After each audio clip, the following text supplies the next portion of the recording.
I first became interested in the topic of criminal justice and mass incarceration when I took a class freshman year called Sociology of the Criminal Justice System. This is when I first learned about the huge disparities regarding race and the prison populations in America, as well as the structures that push certain populations into the carceral system. This class also drove me to pursue an undergraduate degree in ethnic studies, and I started taking ethnic studies classes shortly after I completed my studies in that one, and also has pushed me to pursue a career in law, where I hope to practice in the civil rights arena and hope to remedy some of these issues. So I've put together 3 big picture questions to help situate my topic within the larger sociopolitical context. The first is, when you think about an incarcerated individual, who do you see? We have cultivated a very narrow perception of what a criminal or a prisoner looks like in America, and that generally is a Black or brown male. This aligns closely with the prison populations, but not with the overall demographics of our country or actual data on who is committing crimes.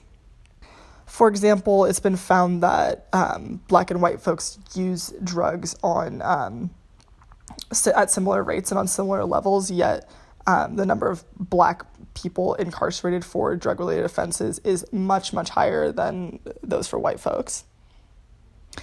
As of 2016, Blacks represented 12% of the U.S. adult population, but 33% of the prison population, and so discrepancies like these, I think, really demand our attention.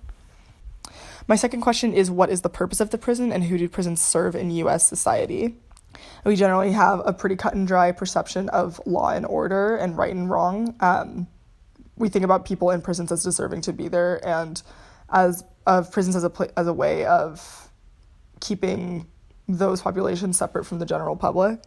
In reality, prisons are for-profit institutions, and I've decided to specifically focus on prison labor because it's a way that we've been able to legally exploit Black and brown bodies in a way that has been compared to slavery, which I will get into a little bit later.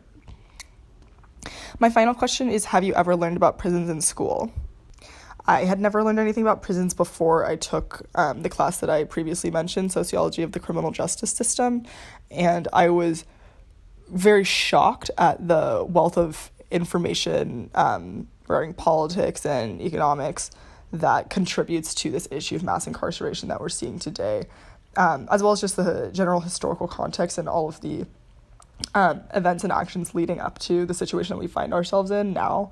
But I realize that most people do not ever get the opportunity to learn about this, and so most people are not aware of the breadth of the issue.